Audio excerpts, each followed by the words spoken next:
time. Yeah, okay. I see a hand raised already to really do some of the work. And interestingly, it is not hard work. It is work that can be easily done just spending time with these families, with these kids, with this community. So I would say to you, let's take that away and see whether we can't not just feel bad, but begin to turn it around, feeling positive, doing something here, and doing something also in those places like Haiti or Jamaica. Okay? I know that we're over time in terms of our webcast, so I'm going to ask us to, if we can move down a little bit. You don't have to do too much, but come on down so we can get to hear you. We're actually live right now. We started 7 minutes ago. Oh boy. Okay. That's it. Well, do I get to do my opening line? Yes, because you need to go ahead because we're rolling. Okay. Very good. Well, as part of the rolling, Charles, I know that you're operating the cameras and whatnot, but I'm going to ask if you can join me in well, actually, I'm going to show you your marks. Okay, this is your mark right in here, right in this area right here for that camera right there. See that camera right there? Okay. Yeah. Okay. I am going to give this mic to the audience. So whenever you speak, please pass the mic among yourselves. Okay. Okay. Let me say it again. Hello. I'm going to give the mic to someone that will hold the mic. Oh, actually. No. Go ahead and do the open. Okay.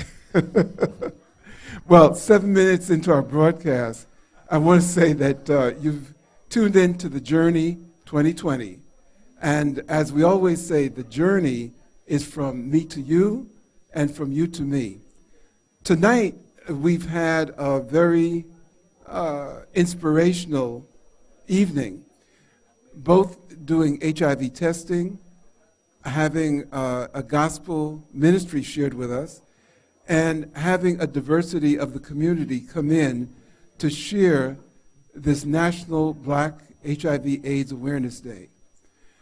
Tonight, we're here at the Pine Hills Performing Arts Center with Pastor Mike Kimbrough, and I'd like Pastor Kimbrough to just say howdy to our audience. Tell us a little about the center here. Okay, just welcome and glad to be on your broadcast. And Dr. Robertson, you're so awesome, and you're championing this year, and your team championing HIV/AIDS. We really appreciate that. And I just wanted to say this first. I know my status. I got tested today, so I know my status. All right. So know your status. So we're honored to host this Pine Hills Community Performing Arts. We created this back in 2011. We opened our doors to have a place where people can come and celebrate the arts. For one, we have a lot of talent in our community in Pine Hills, and we found that we're just being wasted in the streets or down our local jail. Right. So we said, what can we do? So we wanted to tap into the creativity to let people know that you was created to be creative. Okay. We can help you find that creativity, help you perfect it, then give you a venue to showcase it, then send you back into your areas of influence. So our motto is transforming lives and communities through the arts. We have done stage plays on HIV as well. We call it Theater with a Purpose. Mm-hmm.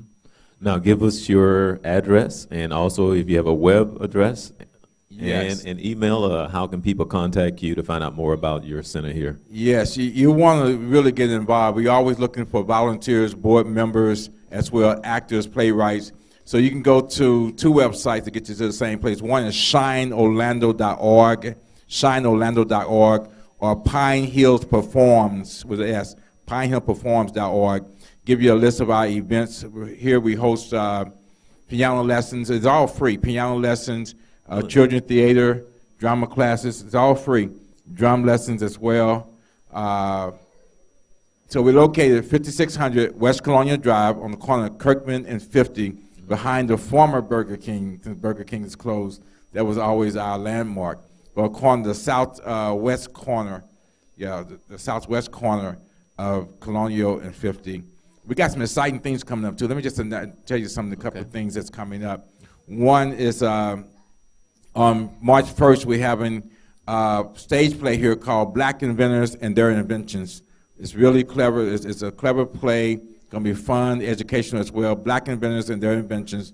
Also on March 15th, the debut of our community choir. We created a community choir for Pine Hills called the Pine Hills Singers, and they're going to debut. They've been working since September last year. They're going to debut on March 7th at the Pine Hills Community Church, and that's in collaboration with Central Florida Community Arts as well as Evans High School. March 7th, you can go to our website, get more information on that. As well, April 26th, we're launching the first annual Pine Hills Cultural Arts Festival. Okay. Right here on our parking lot. Outdoor Arts Festival, like the other communities around us have the outdoor festival, vendors from all over. It's going to be right here on our parking lot, April 26th.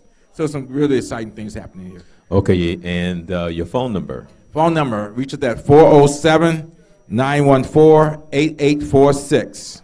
Oh. Also, let me tell you this art is on our wall, and have to get a picture of it, but art that's on our wall, it's an art gallery as well. Everett. That art is for sale. Everett Spruill. Everett, yeah, I know Everett works very well. That's Everett's art, but we actually, about every 3 months, we move the art around with different artists. So if you're an artist, look for a place to showcase your art, come right here to Pine Hills Community Performing Arts Center. We'd be glad to put it up. See, now you did a very good job, because now Dr. Robinson is actually headed back, so it's perfect timing. Perfect timing. Dr. Robinson, we are streaming live on the internet. We are doing a show called The Journey 2020. Journey 2020. But Doc, thank you for the work that you do in this community. Appreciate you. Thank you. Thank you, Charles. Okay, thank you, Pastor Mike. Oh, and by the way, I'm Charles Morris. Welcome to The Journey 2020. It's all yours. Okay, tonight our show is a little bit different, because we're doing really was something that is part of a national effort. This effort that you see in Orlando is part of activities that have been going on literally all week across the country.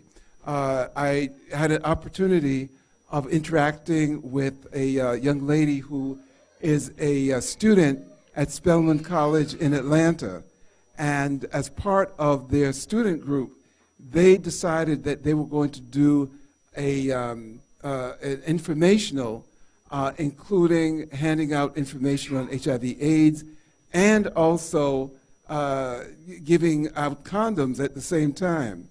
And I asked this young lady, I said, well, aren't you afraid that you're going to have people think that you're promoting promiscuity? And she said, well, I'm not worried about that. I'm worried about getting the message out. And so that's what we're trying to do tonight. So many of our folks who have been with us have decided that they're going to give it up, for the evening. But we've got an intrepid group here who are very serious about the information that we are sharing. And so what I'd like to do, instead of me giving you all the information and simply just running the mouth, I'd like to have our audience, although small at this point. Actually, Dr. Robinson, can you tell the audience more about exactly what went on today as far as the testing and okay. everything that went on? Kind of take us on a trip from the start to now. Okay. As somebody in the audience said, take us on a journey. Okay. One of the things that we started out doing today was to get choirs, or attempt to get choirs, to participate in the National Black HIV/AIDS Awareness Day. We actually started out in December sending out information to the churches. Our thought was that if we could get the choirs to come in, because many of them have followers, that they would also come in. But we were under no illusion, because as many of those you who are listening to us know, that the church has at times not been the most receptive group to the message of HIV/AIDS. And as a matter of fact, in many ways, there are churches that were misinformed, ill-informed, or uninformed. So we decided that getting the choirs in would be something to do. So we started out with prayer. We then had both the national anthem, and we sang what I like to say, our anthem, the Negro National Anthem. And then we went from there into hearing a very talented brother from Atlanta, Greg Tate, who took us. Greg Shell? Oh, okay. Right. Greg, but I yeah, think he's Greg Shell. Greg Shell. Yes. Of, I think it's the Tate Companies? No, it's Greg Shell from the Greg Shell Gospel Show. Okay. Oh, yeah, so, yeah. Okay. I get some things wrong. But he led us on a spiritual journey that had our audience up clapping, and just exulting in the spirit. While that was going on, there was HIV testing that was going on in a mobile van outside of the current venue. And at the same time, there was HIV testing going on in one of the private offices in the facility that we're in. So we, while we were having a good time, we were also about serious business. And I like to call it a party with a purpose. As you can hear in the background, there are still folks that are with us that I think are coming down from that. The other thing that we did is that we presented awards to unsung heroes. And I was so taken with an amount of pride that we were able to present to two individuals, Ms. Brenda Comisiong, who is a program manager in a substance abuse program here in Orlando, with an award that we present annually. And usually there are 3 awards. One is to advocacy in the community. The other one is to substance abuse provision. And the third is to HIV/AIDS service provision. Once we did this, and presenting both Ms. Brenda Comisiong and also presented to Ms. Ida Starks the same Unsung Hero Award, we heard the message from Ms. Starks that being able to spread the message, to not be afraid or ashamed or undercover with the HIV/AIDS is a very critical part of what we need to be about. With all of that, we then took a break, and afterwards we listened to some service providers talk about their services. And particularly I was taken by the testimony of a friend of mine, Ms. Janet Bryan, who talked in a heartfelt way, a deeply felt way, about the frustration of not being able to get the services to individuals who deserve those services in an area where she has dedicated the last 3 years of her life to that work. And Ms. Bryan talked about a family that she has been trying to help, a mother who has lost a leg, I believe, to HIV/AIDS, and also to a daughter who now is 7, 10. She was 7 at the time when Ms. Bryan first encountered her.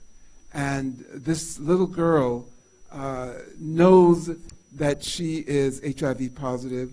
Her mother knows that she as a mother is HIV positive. And as Janet has told me before, is extremely concerned that she may not live long enough to see this child even reach teen years. And as a result of that, Janet has been trying tirelessly to get some help for them. The mother needs medication, which she's not getting. The child needs nutrition and education, which she's not getting, and a test that she needs. So we're working with her, and just to kind of fast forward, we're going to be doing a fundraiser in April to try to help them. But overall, we want to say that the dedication of the folks that we spent the evening with is just outstanding. And we're hoping that we can get an opportunity to move forward, on this scourge of HIV/AIDS, and not just sit back, let it control our community. As one speaker, I believe Dr. Kevin Shuren said, we need to be controlling this disease, not having the disease control us. I have a couple of questions for you. One, I'm going to ask you why you think this day is so important, and I'm asking the audience as well. Two, why aren't there more people here doing this event every year? And why is it that, well, I'm asking, how do you feel as far as the response when you get up and when you talk and when you tell your story? Do you feel that the audience is uncomfortable? Do you feel that they don't know how to respond? Do you feel that there's compassion? So there's three questions. One, why this day is so important. Two, why aren't there more people that come out and participate, get involved? And when we do talk and when you do tell your story, especially when we're talking about something about AIDS, how do you think the audience is perceiving you? And I know that's a hard question to answer because you can't speak for everybody in the room. So, well, you know what? I'm going to let the audience respond to that. Our little panel here. And Janet, go ahead. Okay. I have an idea why there's so little people here today. First, it's cold and it's raining. And we're creatures of habit. Black people don't like water. You understand? They don't go in the water. I go water skiing all the time. Come on. No, but black people don't like to bathe. So they're not going to get wet. All right? My hair is going, just... The second part of my statement, the question it asks me is, how do I think the audience responds to me? Responding, whether compassionate or not, doesn't give that child a test she needs. The test costs about $400. And this child has been waiting for this test for 3 years now. So all that compassion, all that feeling don't do nothing to me. That child needs the test. That's all I care about. I don't care how they feel about what I said. If they want to go home and cry, good, cry. But that does not give the child the test. That's all I want somebody to tell me about, including Charles and Dr. Robertson. Well, okay. There was a third part of the question. Yes. The significance of the day. Of this day. Of February 7th, 2014, which is this event. Which is National Black HIV/AIDS Awareness Day. I know what day it is. I came in from Jamaica yesterday for it. It's to bring awareness to black people and the church. People in the church who think they're immune. They could pray away this disease. This doesn't go away by prayer and fasting. So everybody needs to get tested because some of the undercover preachers are doing stuff undercover, and the wives too. You understand? So we need to get everybody on board to be tested. So that's the significance I get from the day. I'd like to ask also Raj Harilal, who's... Wait a minute. I'm sorry. I'm sorry. No, I wanted... No, go ahead. No, because I wanted to get a response from you about the significance of this day. I'm sorry. Oh, okay. Yeah. Oh, okay. I think the significance is people in the community admitting that it's a problem, not hiding behind anything. Do you think that they think it's a problem, or do you? I don't think, because I think when people think there's a problem, they do something about it. When they're really alarmed, they do something about it. And so I only know a few people who are even willing to take the flyer that I give to them about the event. You know, we were canvassing the parking lot and asking and going into each store and giving out information, condoms, all of this thing, inviting them to come. And one of the women who was working at one of the stores said, "I don't need that information." And I said, "You don't know anyone who needs the information?" She said, "I don't know anyone who needs the information." And I asked 2 more times. And I said, "Are you sure you don't need anyone who might need, you know, I don't know." And she wouldn't look at me in my face. She was a young woman, you know. So there's denial. And people don't believe it's a problem, I think. Because if they did, they would do something about it. Okay, and I would also like to ask the gentleman there. Same. Yeah. I think National Black HIV Testing and Awareness Day, I think it's critical for the African American community to know that, you know, HIV is still prevalent in the African American community. Currently we have, you know, close to 50,000 African American blacks in the state of Florida who are living with this disease. You know, I think back in the 80s and the 90s, for those of who lived through that era, tens of thousands of people die as a result of HIV and AIDS complication. And I think because of the good medical care we have today, good medicine, I think a lot of people are saying, you know what, I don't really need to worry about that because I can take a pill. And, you know, they don't see the amount of people that were lost before.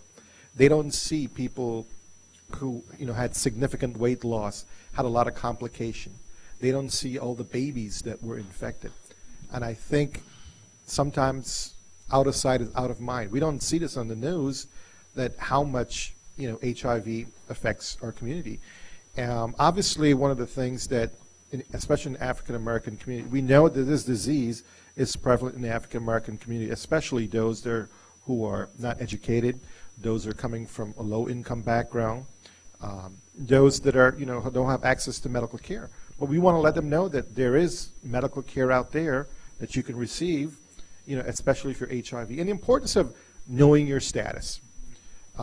We have a lot of, you know, men out there and women who have multiple sex partners.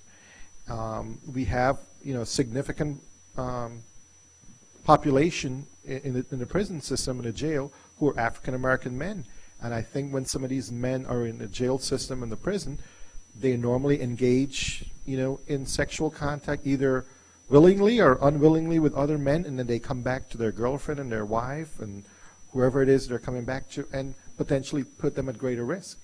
So I think the importance of letting our community know that, you know, getting tested and knowing your status is an important thing, but also getting tested on a routine basis, not just one time when you're done. Even if you're married, single, divorced, or cheating, I think the important things that people need to know, it's not who you are. It is what you do that puts you at risk for HIV. So if you're, you know, you're injecting IV drugs, or sharing needles, or having unprotected oral, anal, or vaginal sex, you need to get your test done. Okay. I'd also like to ask... Mike, talk to me. I'd like to ask Dr. Flagler, who's sitting behind Raj, to talk a little bit about the substance abuse connection to HIV, because that's one of the things that we often talk about, the injection drug use. But often you don't hear too much about other drug use, you know, such as alcohol, connected to HIV. And I just want to know, could you touch on that a bit? Yes, I'll be glad to. And thank you so much for the event today, and also giving the opportunity in the forum that we can help to get the news out of being tested and knowing one's status, and just how important it is, because early detection is so important, and just knowing at some point what our status is, that it is very important, and we do need more of getting the word out in different communities, and because even when we look at the substance abusing, and that's including alcohol, because what happens is the substance abuse, including alcohol itself, tends to promote promiscuity. Decision making, of course, is cloudy, and the judgment can be off. But I think a lot of times we pay a lot of attention to those that are in the penal systems, and individuals that we identify as being a drug addict more so, and we know that it's there's a lot of promiscuity and high-risk behaviors with that population. However, there is also that functioning alcoholic, the marijuana users that tend to believe, well, it's okay, and their behaviors can be just as promiscuous as those that we identify. And so again, the education and getting the word out and having more opportunities and more forums that kind of crosses that comfort zone. Because I think a lot of the reason why we tend to, in our communities too, because we, what's it's done here, what's going on in our family, we shouldn't talk about it outside. And there's a lot of those old school type of values that we run into a challenge on. So when difficult issues such as HIV and AIDS and promiscuity, and even just going out to a club and having a few drinks with the friends and meeting someone new and going home and thinking that, oh, they have a good job and they look good on the outside, it doesn't tell us what their status is. And not identifying with a lot of those different behaviors as well, we tend to put ourselves in thinking that there's a certain look that goes with the infected person, and certain drug capacity. If you're not out in the streets and you're taking a bath and you look good and smell good, if you're intoxicated, you're still okay.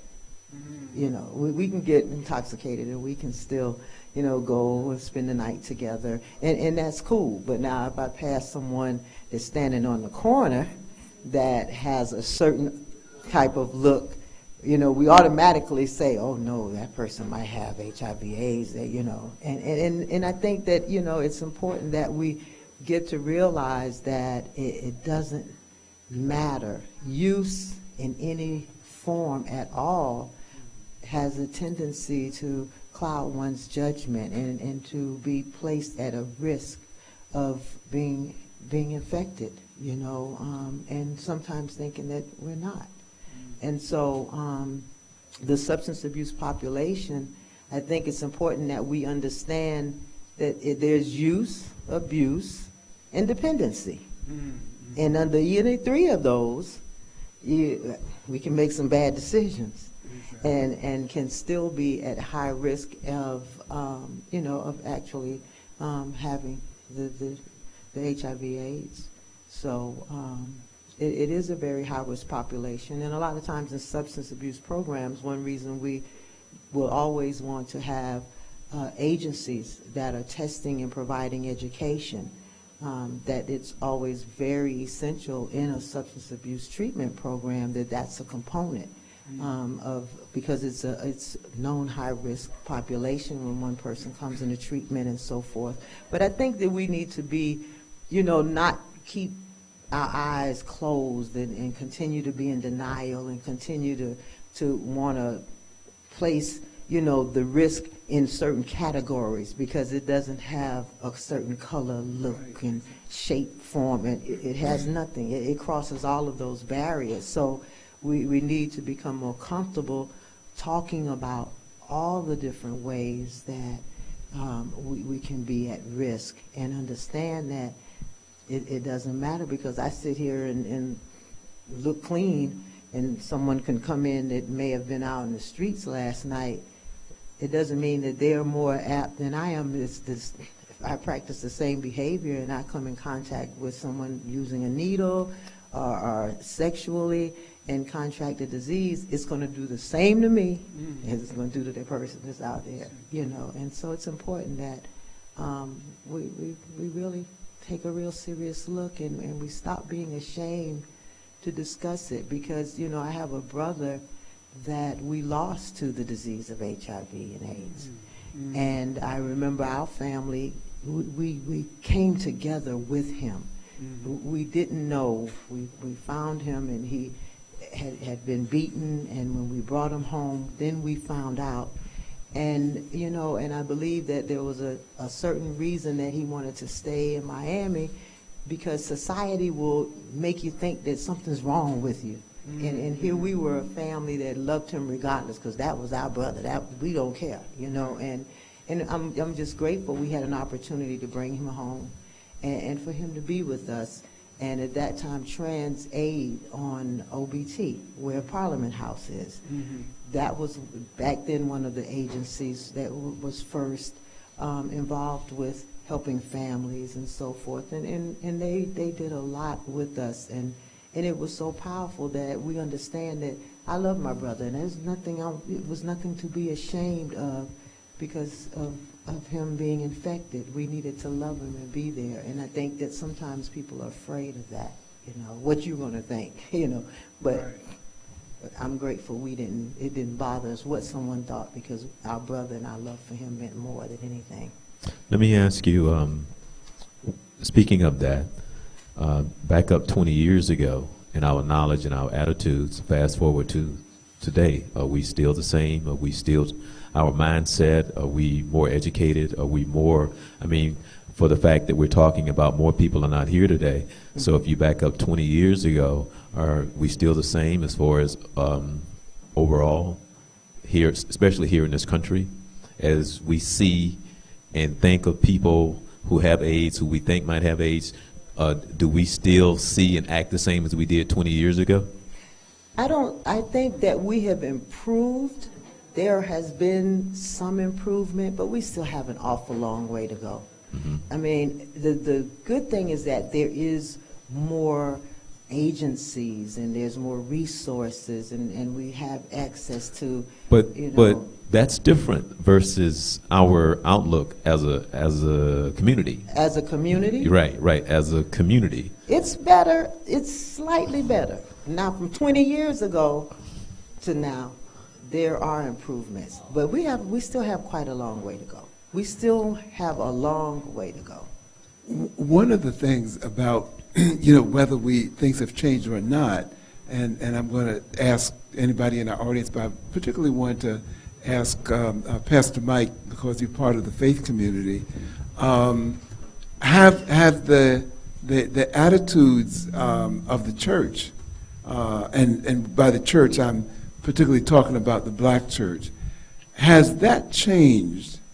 Firstly, as one question, and the other one is, why is there still so much reluctance or hesitance of the church to get more actively involved? Well, that's a good question, Doctor. Unfortunately, a lot of our churches have moved from being community focused into inner focus. Okay, there was one time when there was something going on in the community, the pastors and the church was out in the forefront. Now I think most churches it's all about how big my church is or my status as a pastor, instead of doing the work of the kingdom. And that is the social ills of our community, and being passionate about that. I think there was one time, maybe 20 years ago or 10 years ago, where the church was highly involved in the AIDS movement, because of it was the right thing to do, and it's still the right thing to do now, but more people are thinking about not their HIV status, but their personal status, their financial status, or what this is going to do, unfortunately. Because, look at it today, the church is not here, and the church is, I feel bad as a pastor, and I was sitting there thinking, man, I feel like the movie Schindler's List. At the end of that movie, when he had this pennies, I could have did more. Even now, I'm kind of, man, I should have did more to get people here. But there's two things going on. Yes. One is that our history shows that when it comes to church and let's just say gay, and now you got AIDS, Right. and talking about homosexuality and da da da. I don't even know. I mean, first of all, they're having problems with the fact that I may be homosexual, Yeah. and then they want to tie that with AIDS. Now the two, trying to put the two in. And could you speak on that? We still got a homophobic society, unfortunately. But in reference to the church and how the church, Right. because the church is supposed to be the church lost its mission. Right. The The church supposed to be the church is supposed to be loving. right. Not judgmental. Right. And I can say personally, I love everyone. To me, when the Lord says, by love, but all men would know you are my disciple, he said that a new commandment I give you, that you love one another. So to me, love is not optional, it's a commandment. Okay, so the church had forgotten its first love. Okay, and it is that it's being homophobic, or they believe that you send the homosexual agenda is being pushed, and there's some pushback from the church and from other people, But we have to get away from that and look at people as people that need love, they need help, and they're your brothers and sisters, So again, I can't speak for every pastor, Right. but there are pastors that just, hey man, it's just about my church and my church membership, and I can't get involved in the other ills of the society. So they have lost their focus without a doubt. And the sorry thing to say, I think it's going to continue that way. Mm-hmm. We need to return back to our first love.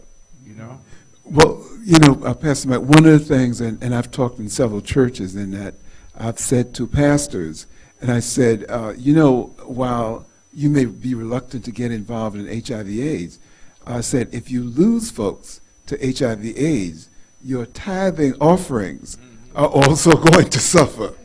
Yeah. So there is a Caesar's reason, okay?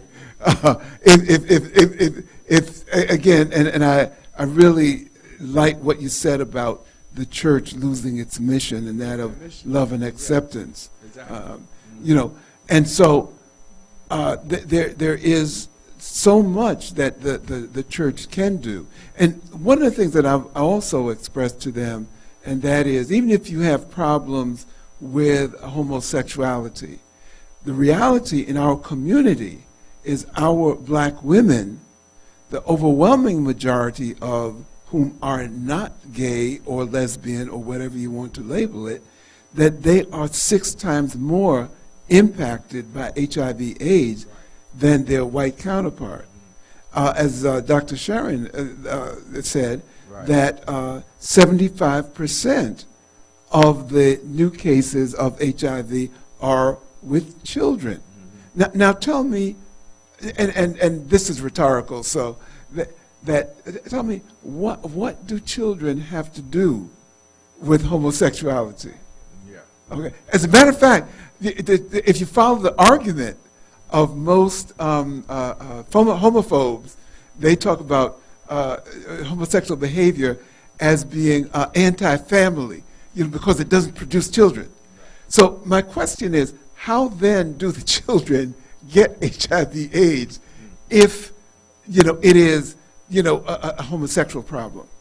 The other thing too is that with black men being 6 times the probability as their white counterparts of getting HIV. Now, are you telling me that 6 of my brothers, when you compare them to white men, that we have 6 times more homosexuals in our population? So I'm saying if you go by, and yes, I'm a trained scientist, but if you go by street logic, even that doesn't add up.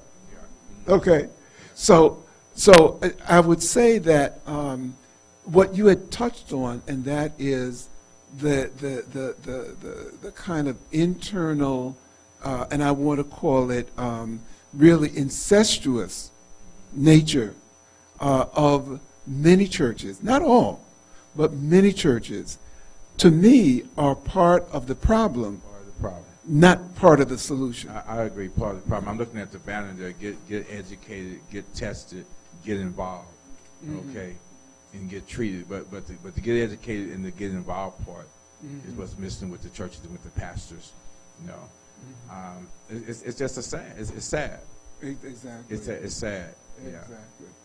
One of the things, I've got, there's some information that I really would like to have us be a hold of. We have some folks that are here from the health department, and again, I know that they can't talk outside of their ability, but I'd like to get some information. There is a initiative now that is going on that is involving churches.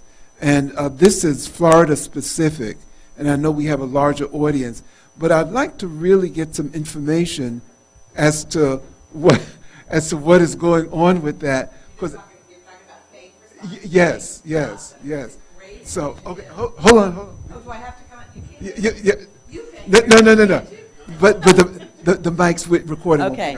So it's Faith Responds to AIDS, and it's really some staff go out and visit different churches, and it's just about asking the pastors, asking the church community if they would just keep information in their sanctuary or in the back of the church and sign on to be a church that is not ashamed or afraid to just speak about HIV. It's not about giving you condoms. It's not about talking about.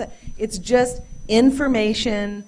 And then we'll be willing to have us come in and talk. They could invite us to talk if they wanted to, or just educate the community, let them know where they can get tested. And so, yeah, we're getting more and more. And it's not just in the, I was just talking back there. I just want to say, I know that today is Black HIV/AIDS Awareness Day, but Black churches are not unique in stigma. And I just need to know, because there is stigma in all faith, in all Christian faith, in Muslim faith, in the Jewish tradition, about this. And yes, I'm with the health department, but the bottom line is the stigma and the shame come from the fact that predominantly this is a sexually transmitted disease, and we don't like to talk about sex a lot. Okay. So, until we can be more comfortable just talking about that, and why it's important to talk about that, and have our children raised knowing that to honor themselves and honor their bodies and honor their choices,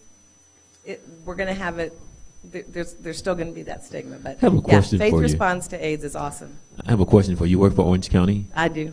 Oh, okay. I worked for the county for a long time. And I have to ask you this question.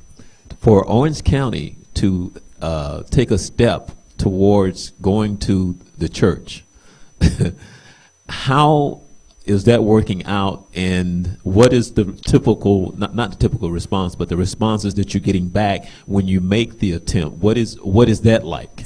It's been good, and keep in mind, the Faith Responds to AIDS is an initiative that comes from the Center for Disease Control. It's a federally supported program, and so the Florida Department of Health, as the state health department, takes on these initiatives, and it can be a community-based organization can do it. What we do, and that's really who does it. I mean, we give them the supplies they need, and then we depend on our community partners because they are in the community. Okay. Not to say that we don't go. We do. Right. Our minority AIDS coordinator goes, our prevention coordinator goes, but into the Hispanic community, because we're trying to reach all churches, no matter where they are. So there's another initiative that's sort of a sister to it, which is called Business Responds to AIDS. So that's where we come around to businesses like these little strip malls, beauty salons, barbershops, and ask them to sign on. And when they sign on, they can use their grocery bags say Business Responds to AIDS.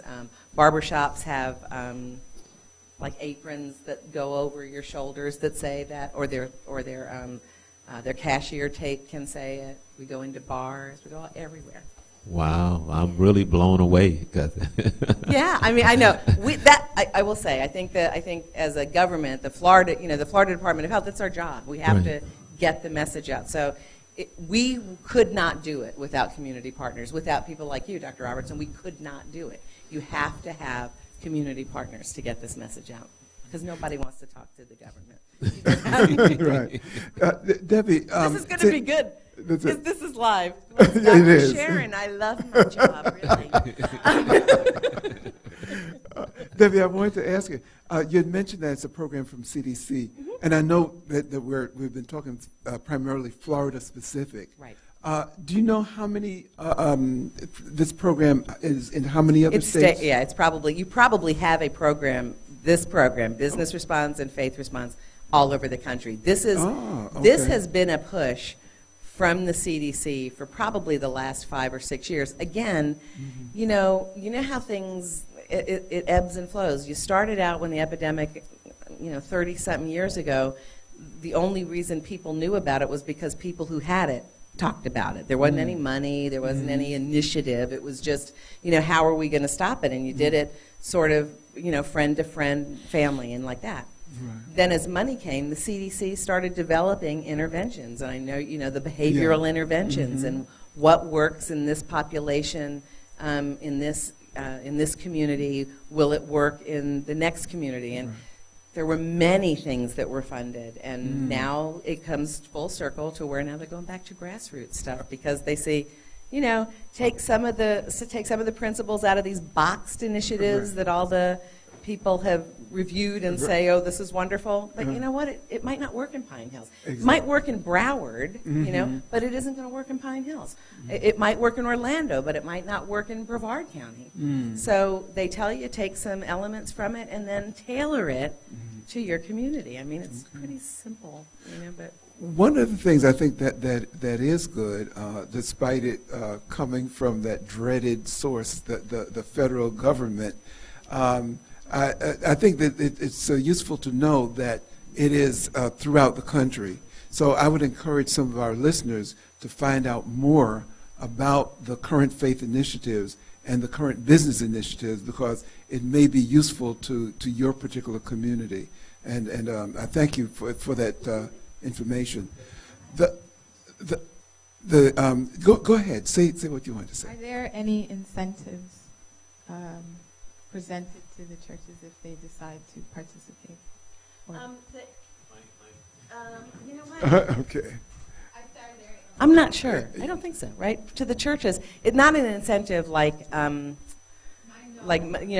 wouldn't be money, but they certainly would get the resources if they needed, literature, anything like that we can provide. The other thing that we offer is testing. If they don't want to do testing themselves, if they don't want to become a registered test site, we look to partner them with a provider that does do testing, that will offer to go there to test whatever day that if they wanted to try that. I can tell you in Brevard County, there are churches that have signed up to have testing done one Sunday a month at their facility. They're not doing it, but the community partner is doing it. Raj works with them very closely. That's what I was saying in the back. If you want a county that has responded, faith communities that have responded to this message, little old Brevard County has been phenomenal, mostly because of a group that is called the Stigma Coalition, Stigma Reduction Coalition. The Stigma group Reduction. Of just community folks that work at different aid service organizations got together. They have an incredible leader in John Curry, who I think the reason all the churches get involved is because, and I love John, he's phenomenal. He does not give up. This man will not give up. Okay. And he has opened some doors. Raj goes down a lot and talks down there. But they're an example. I say it all the time. We have to bring him up here and catch on to his passion. Very good. I want to say, Janet, I think that's a good word in terms of what you're trying to do. Okay, and Janet and Pastor Mike. Anyway, whenever I come on this program, I always big up Denham Town. And I still bigging up Denham Town. All right. The people of Denham Town listening. need to know. Then I'm told of the ICE incidents of HIV/AIDS in Jamaica. The ICE incident. In your language, the most people down there have HIV/AIDS. You understand? So when you see me ask for some condom, I have condoms. I'll bring it in and give it to you people down there, okay? All right. Okay. I know how to follow behind that one. Right, there you go. But There you go. I definitely want to give a shout out. I have never seen so many condoms in my my entire life. This whole place buzzing with condoms. And Pastor Mike, I noticed that the volume in the bowl was going down very rapidly tonight. Yeah. But I think going back to the churches and people involvement, if you're not passionate about something, then you're not going to get involved in it. And I think that's what we're seeing with a lot of pastors. They may maybe not be passionate about the issue, but you got to be passionate about people first. When you're passionate about people and care about people, then you get involved. But I think that's what's lacking, the passion. You know, that's I'm thinking here as I'm sitting there, how many more people have to die from this disease for the church to get passionate about souls, saving souls through their health issues. That's all I want to say. Okay, good comment. Go ahead. Well, and I was just glad to say that we've been, because of Dr. Robertson and all of his efforts and his work at our church, St. John's the Baptist Episcopal over in Washington Shores. It will be, is this like the third year that we will, in our service, that we have 2 services, and we talk about the National Black HIV/AIDS Day, and even going into other communities and into the seniors. I mean, I had a ball that time when we were over Claudia Allen. Yes. Oh, we did a wonderful seniors thing at Claudia Allen. Let me tell you, those seniors were they were raw. They were serious. I was about ready to blush. You know, I'm serious, you know, at times, because they put no cover on it. Oh, none. Oh, no. And there was one of them. He let us know that he was the ladies' man. He was, I mean, but I mean, and we kind of, I think that the more that we do things like that, it helps to just get that comfort zone, you know, because even I remember in the service, and I mentioned that, you know, even though we may be older now, you know, it's not like we not having sex. And I mean, some of the faces looked at me like, did she say that up there? You know, Right. But I mean, it was keeping it real. Exactly. And there were a lot of the congregation that really said that, you know, that we need to do that. And I think when we do it, we can begin to kind of get a little more comfort and throw, you know, and then present a lot of the statistics. It was just, you could see the faces that were like, wow, you know, and we need to, because I mean, that's what it's going to take, that we're able to go into the churches, because I mean, Christians have babies. Right. You know, and it says in Scripture, be fruitful and multiply. Yeah, that's right. That's right. That's right. You know, I have to tell one quick story. Talking about the church, that last year that I did the little 5-minute talk. I think it was 5 minutes. And one of the ladies afterwards said to me, she said, you know, it's a good thing that the pastor at that time, Father Pinder, and she said, you know, it's a good thing his hearing is going a bit, because some of the things that you said, I don't think that if he really heard them, that you would have been able to finish your talk. And when I see her now, and she says to me, and in a half teasing way, she said, well, when are you going to come back and talk some more about sex? You know, and so there is a, if only for the titillation, but there seems to be a willingness to talk. And I think part of it, and I'm going to say not because of it being particularly me, but I think when you have members of the church who are within the church, who the church knows, who are trusted, et cetera, and they begin to talk about it or advocate or feel passionate about it, it makes a big difference. One other quick story I have to tell. Are we running short? Yeah. Actually, can you close us out? Uh-oh. Okay. Wow. This is Time flies when you're having wow. fun. Okay. Well, family that are listening, you've had an opportunity to get an introduction to some of the issues that we're involved in with HIV/AIDS. This is just the beginning. We have a long walk towards our community meeting this problem, this disease head on. It is only you as an individual that can make a difference. If you start with yourself and then begin to talk with other individuals in the community, I truly believe we can overcome this disease. And as we, again, in closing out, say, that journey towards a solution is a journey from me to you and from you to me.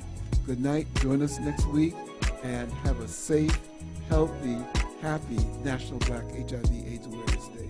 Good night.